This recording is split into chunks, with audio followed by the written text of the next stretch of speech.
చక్కని సీతకి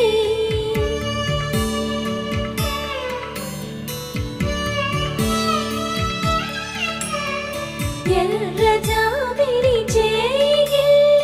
రాముడేడని అడుగుతుంటే